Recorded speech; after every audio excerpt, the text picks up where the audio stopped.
Gildan Media, a division of Recorded Books, presents Lead Yourself to Success, Ordinary People Achieving Extraordinary Results Through Self-Leadership, by Alan Chambers, MBE. Narrated by Levi Squier. Forward. Sound leadership is like true love. It is all-powerful, it can overcome the seemingly impossible, and its effect on both leader and led is profound and lasting. Sidney Jerry, MC. Everything is about leadership. Everything I have ever done and anything I will ever do will be as a result of the actions and influence of others. Influence from those that have commanded me, those in my charge, and those whom I may not have met but I have respected from afar. We are influencing one another all the time. Indeed, all who hear these words are being influenced for better or worse, whether they like it or not. Ergo, influence is by pure definition a leadership responsibility. We are all leaders. Of course, we have different levels of responsibility and accountability, but we are all leaders. The only question is, are you a good one or a bad one? Successful teams are made to feel safe, not only from the physical environment in which they operate, but also safe to share their opinions and contribute to the decision process without fear of ridicule or reprisal.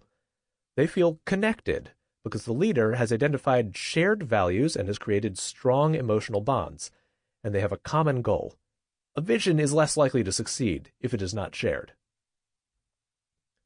The real art of leadership, whether it be on the battlefield, on the sports field, in the conference room, or on the icy tundra, is the art of dealing with humanity and working diligently on behalf of your team, of being sympathetic with them, but equally of insisting that they acknowledge their challenges and hit them head-on.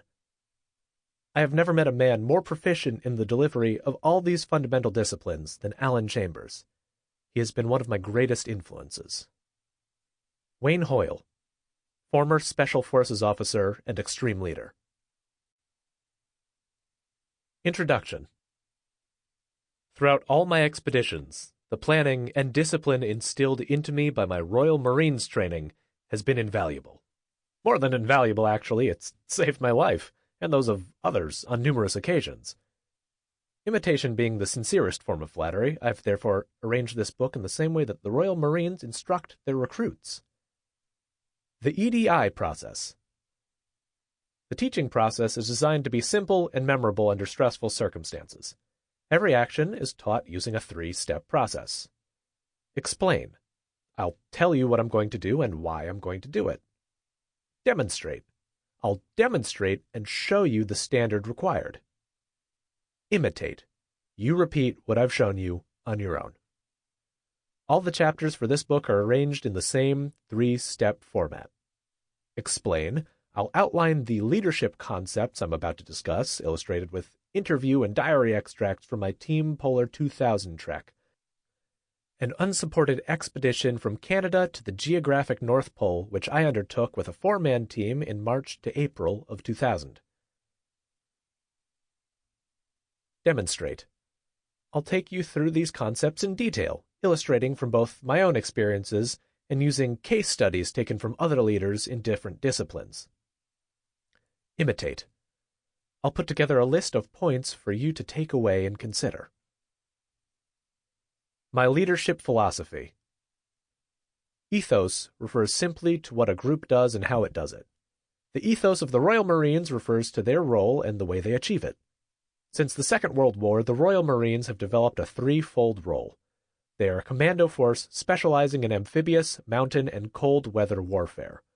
This difficult role requires certain characteristics which are developed in training: unity, adaptability, standards, fortitude, and a sense of humor. It is by means of these qualities that the Royal Marines are able to fulfill their role successfully. The ethos of the Royal Marines might be summarized as a precise application of will. The ethos of the Royal Marines, Dr. Anthony King, University of Exeter, 2004. My leadership philosophy has been created and honed by the 17 years that I spent serving in the Royal Marines, with the phrase, a precise application of will, epitomizing the single-minded determination that is essential to survive and thrive in extreme polar conditions. The Marines were fundamental in teaching me the art of leadership. because it's not a science, it's an art.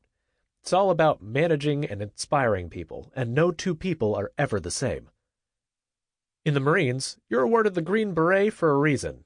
Everything you're taught, values, beliefs, the way of doing things, is never questioned. Ever. That's just how things are. Everybody in the Marines does it the same way and gives it 100%. So it came as a shock to realize that, outside of the tight Marine family, life is not always like that. In fact, the outside world was very frustrating at first. Over time, however, I've learned how to adapt my style of leadership. Sometimes it's probably been more akin to counseling than leadership, having to coach and negotiate with people to try to get the best out of them. However, I can now see that it's simply another facet of leadership. Service personnel can often struggle with that change in mentality when they leave the forces. In the military, when we say, we're going to do something, we expect everybody to do it immediately. It doesn't matter whether it's midnight or 3 in the morning, we do it. Somebody who hasn't served might say, well, it's 5 a.m., so it's not my job, it's somebody else's. We haven't been brought up like that, though. We've been taught to take responsibility. Adapting your leadership style. The military has always adopted a hierarchical leadership style, where command is passed down the line and obeyed without question. There are good reasons for this. In a battle scenario, there's no time for second-guessing initial orders or taking actions which might endanger the rest of the team. However, my leadership style has altered over the years. It changes on the ice because of the environment, because of the weather, because of the personnel.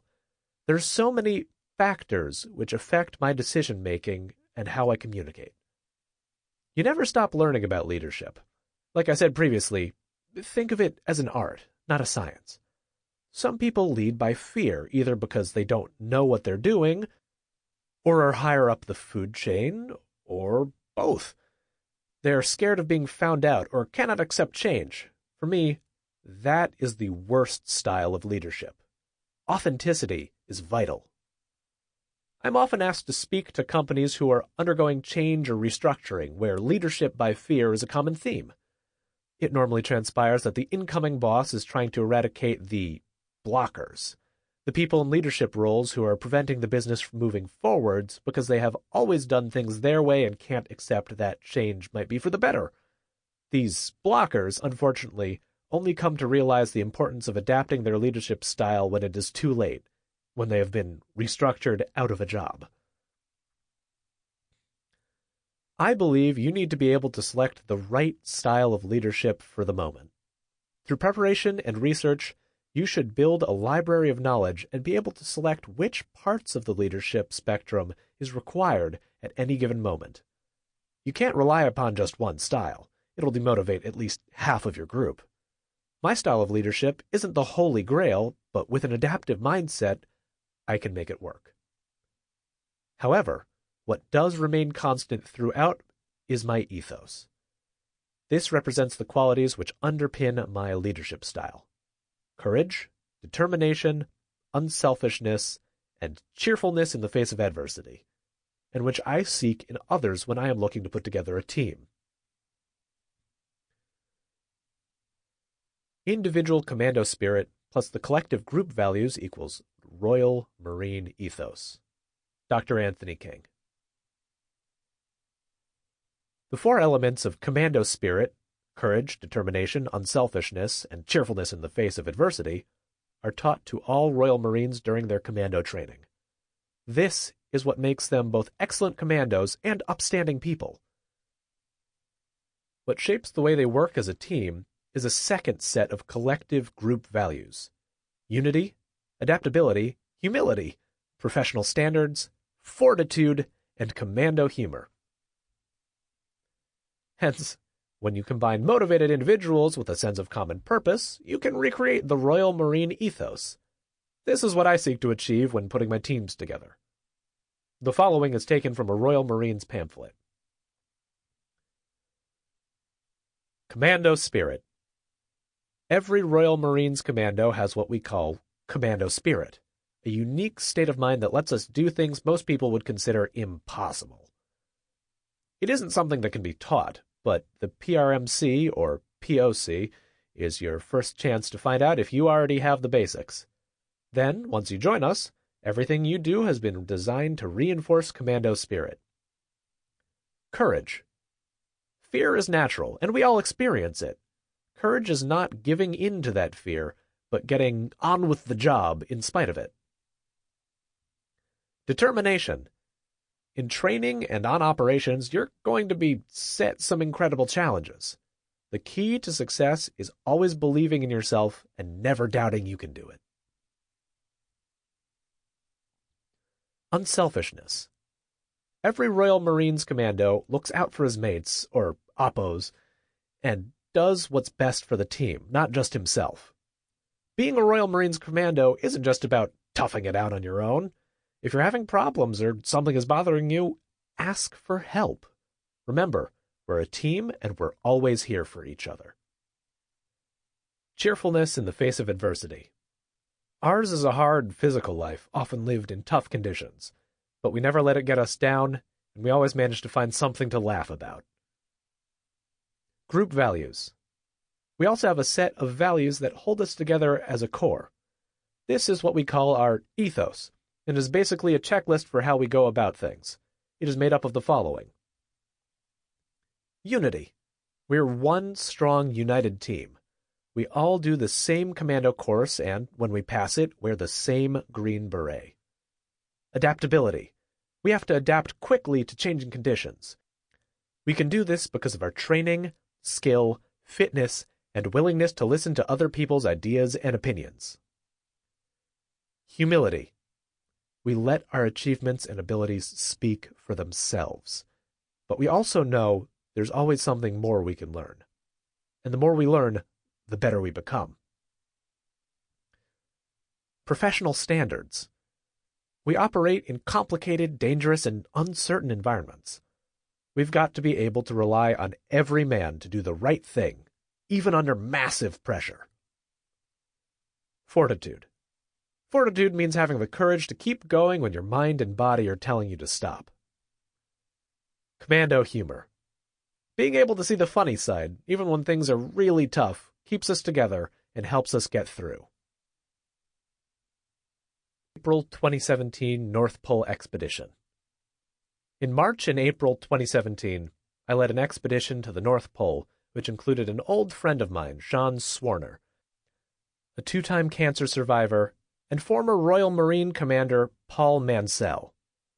After we got back to the UK, by way of thanks, Paul sent me a beautiful leather-bound copy of The North Pole by Robert E. Peary, one of the original polar explorers and a source of great inspiration to me. This was the card he included inside the book. To me, it perfectly sums up the Royal Marines ethos. A former commanding officer, having previously taught me how to lead, now humble enough to recognize how my leadership skills had developed so that I could now lead him. Alan, you have always been an icon of someone who leads by example. Your reputation precedes you, and I have been fortunate to experience it firsthand. So much has been achieved in a very short space of time, but the learning you have imparted has made it a rich environment, and the journey has been as important as getting to the pole. The books are a small token of my respect and thanks for your leadership and friendship. Travel safely, stay well. Paul Mansell. It is my hope that this book can go some way to inspiring you on your own personal self-leadership journey by teaching the art of the possible, by learning from others who have gone before you. And remember, if in doubt, keep pushing forwards. Keep walking. Alan. Chapter 1. Researching the Vision. Learn from yesterday, live for today, hope for tomorrow. Uli Steck, Mountaineer. In this chapter, we look at preparation, the place where all good leadership begins. Opera. Ordinary people, extraordinary results achieved. Successful failures. Why is it important to try first and, if you do fail, to learn from it, bounce back, and move forwards? How to learn from failures the Royal Marines way. Train hard, fight easy. Training Evolutions Explained. The Concept, Detail, Results, and Recommendations model. Dynamic Planning Mission Debriefs to pass on knowledge.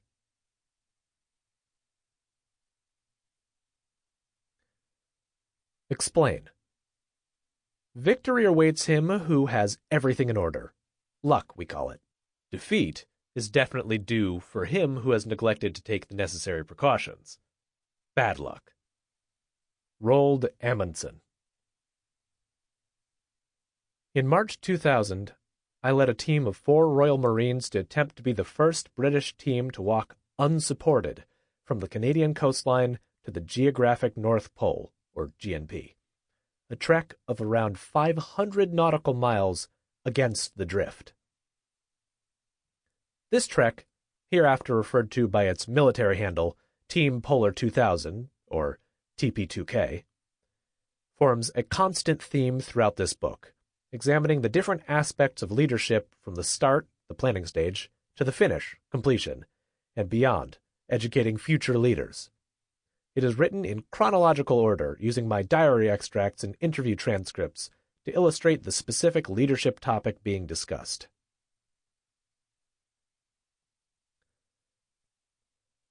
Alan's TP2K diary, that is, the March 2000 unsupported expedition to the North Pole.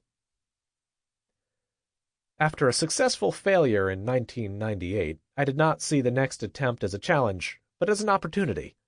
An opportunity to put the record straight, but, more importantly, to prove what high performance and well-structured teamwork could achieve when combined with strong, true leadership. Leadership that would set a precedent, hopefully, for future adventurers and businesses worldwide. Leadership that would show the world what could be achieved both physically and mentally against all odds. We only had a 1% chance of success as judged by the critics. They say a man who lives out his dreams is a scary man. I scared myself, but it was my choice. Life holds a certain risk. The more alive you are, the more the risk. It seemed natural to me to replan meticulously for the Millennium Walk. I spent the next 2 years searching for approval to go. I begged, stole, and borrowed equipment, and had the daunting task of procuring all the capital finance within 3 weeks. I researched the last 25 years of failed attempts for the reason why they failed. I then calculated or programmed a solution to their failures into my master plan. Opera. Ordinary people, extraordinary results achieved. I firmly believe that anybody can achieve extraordinary things with the right preparation, a positive mindset, and unswerving passion.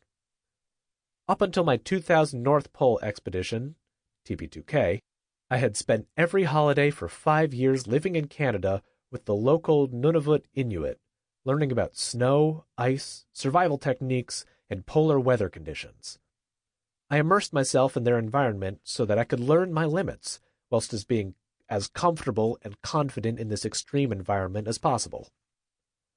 Although I did not succeed in my 1998 attempt, this was because of a combination of bad luck and poor team dynamics, not due to lack of any polar confidence or technical ability.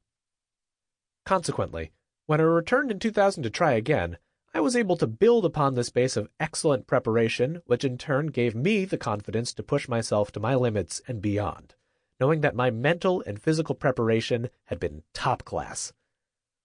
In researching the vision, it is opera which breeds confidence, and which in turn attracts success.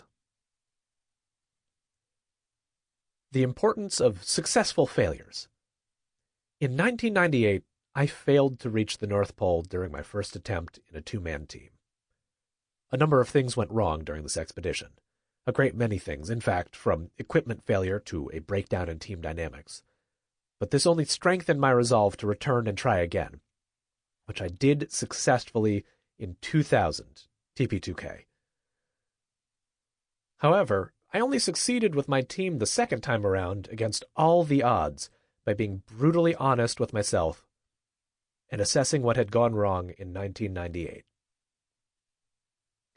This meant testing out new procedures, innovating with state-of-the-art equipment, embracing innovation, and accepting that I did not need to do things in the same way as everybody else. We trained harder and smarter, and I put together a group of individuals whom I'd been able to test under severe pressure until I was confident they would be able to withstand the physical and mental pressures of an extreme polar expedition, one that had never been successfully completed before. It had certainly been attempted many times, including by myself, but it had never been achieved. It also meant being very honest with myself as to why I had failed the first time round, something which was not always easy for a proud person who had never previously failed to achieve his goals. Luckily, I had kept a diary at the time recording my thoughts and emotions, so was able to look back with taking a degree of clarity which is often obscured by hindsight.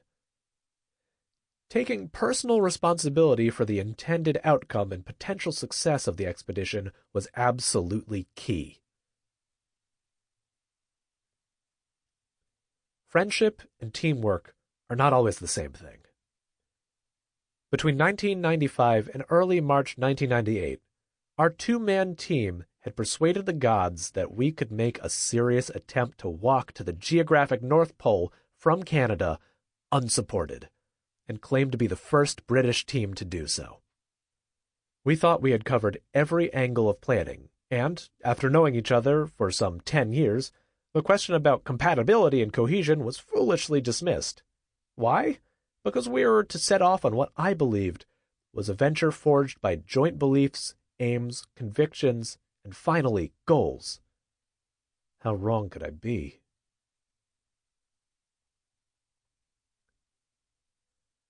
Alan's 1998 North Pole Diary.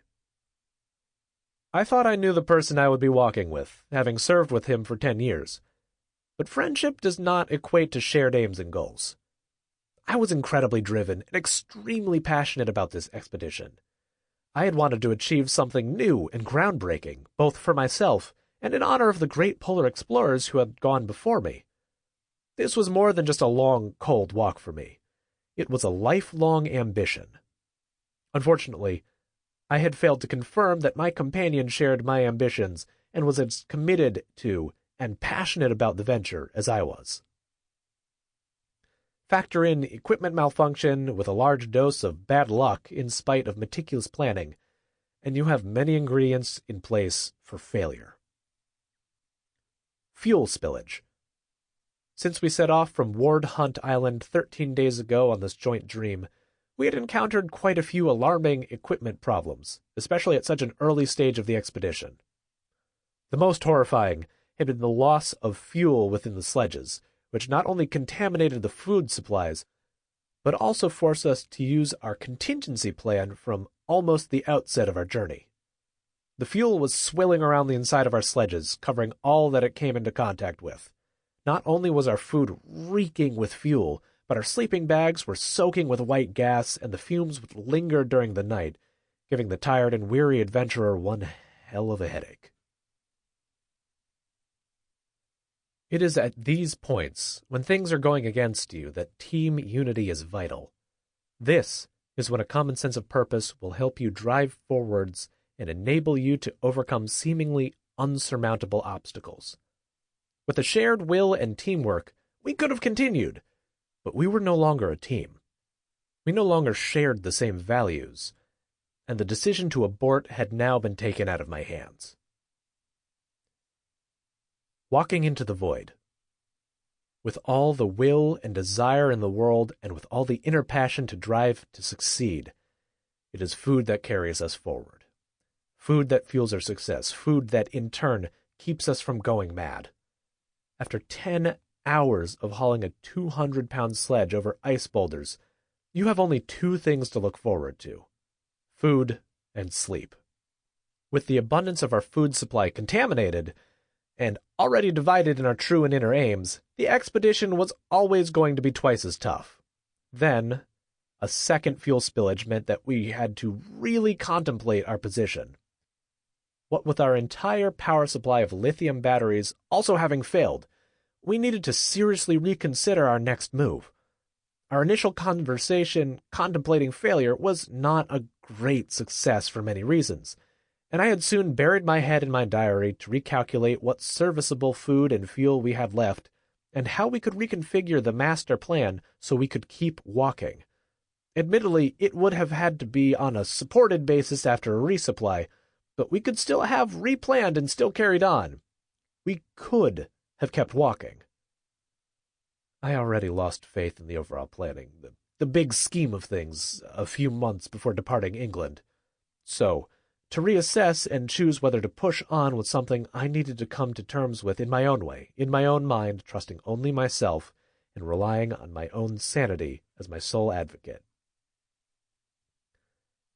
I learned firsthand the importance of mental strength, something I would come to appreciate on my TP2K expedition, allowing me to become a more understanding leader in the process. When the mind fails, the body shuts down soon after. This will fuel, with focused rage, what will be my next move. Another attempt to the North Pole, but with a determined, passionate, and befitting team. Once the decision, as selfish as it is, has been taken to abort the walk, your body immediately starts to feel the cold, pains, and aches it would normally reject because of the inner drive and centered passion that would push it through these mental and physical barriers.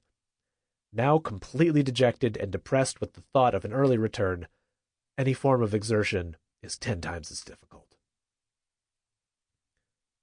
I also learned how to cope with adversity and setbacks, to recalibrate myself, to control the controllable and then deal with the rest, with whatever nature had to throw at us. This was vital on the 1998 expedition when our emergency airlift was unable to land, forcing us into an emergency haul back to the very place where we had begun our expedition almost 2 weeks previously, back on Ward Hunt Island. Walking back to safety. We had enough food and fuel to last us 3 days.